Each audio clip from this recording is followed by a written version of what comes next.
Mwongozo wa kujifunza Biblia leo ikiwa ni Juni 9 ya mwaka wa 2026. Mada ya leo ina kichwa kinachosema Ayubu. Hii ni siku ya Jumanne. Tunapofikiria kuhusu changamoto katika Biblia, Ayubu huenda ndiye mtu wa kwanza anayekuja akilini. Hakupoteza tu mali zake zote katika Ayubu sura ile ya kwanza 14 hadi 17, bali pia alifiwa na watoto wake. Ayubu sura ya kwanza ya 18 hadi 19, na kupoteza afya yake. Ayubu sura ile ya pili ya 7. Kisha mke wake alijaribu kumshawishi mkufuru Mungu na afe. Ayubu sura ile ya pili aya 9.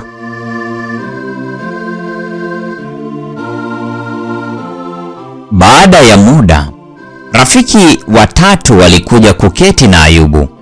Walishtushwa sana na mwonekano wake kiasi kwamba walikaa naye pasipo kuzungumza chochote kwa siku 7. Ayubu sura ile ya pili ya 13. Hatimaye walipoanza kuzungumza, walijaribu kutoa sababu za kibinadamu kuhusu sababu ya taabu hiyo kubwa kumkumba Ayubu. Lakini kwa kufanya hivyo, waliongeza mateso yake bila kukusudia. Rafiki hao watatu walimlaumu, wakisema lazima kuna dhambi iliyofichika katika maisha yake anayopaswa kutubu. Ayubu sura ile ya 8, sura ya 11 na sura ya 15. Hata wakasema, hakika ndivyo yalivyo makazi ya wapotovu, na hapa ni mahali pake asiyemjua Mungu. Ayubu sura ile ya 18 ya 21. Je, Ayubu aliitikiaje? Soma Ayubu sura ile ya 19 23 hadi 27 na Ayubu 23 aya 8 hadi 12.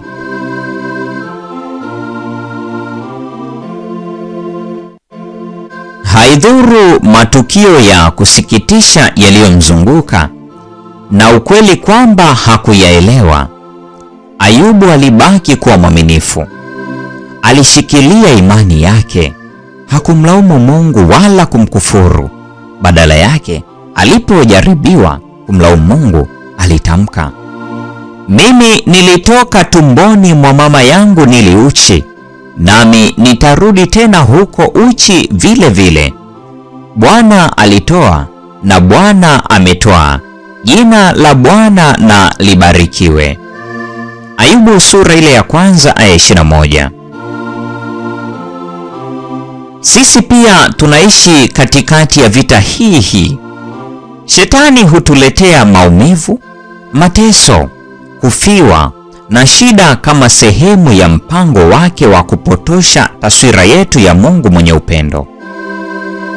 Katika nyakati kama hizo, tunaweza kuitikia kwa njia moja kati ya mbili: kumlaumu na kumkataa Mungu, au kushikamana naye kwa nguvu zetu zote. Ingawa vita ni kali, tunapaswa kukumbuka kwamba kwa mtazamo wa milele, matatizo yetu ya muda ni majaribu ya muda tu. Wakorintho wa pili sura ile ya 4 ya 16 hadi 18. Kuna mengi zaidi katika taswira kuliko tunavyoona hapa na sasa, na mojawapo ya changamoto kubwa kwa muumini ni kumtumaini Mungu hata katika nyakati za giza kabisa.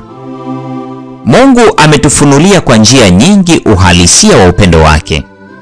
Tunapaswa kung'ang'ania ukweli huu muhimu wa upendo wa Mungu hata pale ambapo hatuoni kwa wakati huo.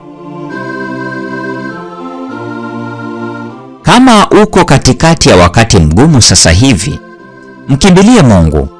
Chukua Biblia yako na daftari, kisha nenda nje. Kuwa na Mungu katika mazingira ya asili. Nakili Warumi sura ile ya 5 ya 3 hadi ya 5 na tafakari ujumbe mbalimbali katika kifungu hiki. Ukiamini kwamba upendo na utunzaji wa Mungu kwako ndiyo jambo la hakika na thabiti zaidi katika maisha yako. Mpendwa wa mfuatiliaji wa mfululizo wa masomo haya ya mwongozo wa kujifunza Biblia, leo ni Juni 9, siku ya Jumanne, mada ikisema Ayubu. Na huu ndio mwisho wa tafakari ya somo hili zuri siku ya leo. Neema ya Bwana wetu Yesu Kristo, pendo la Mungu na ushirika wa Roho Mtakatifu dumu kuwa pamoja nasi sasa na hata milele. Amina.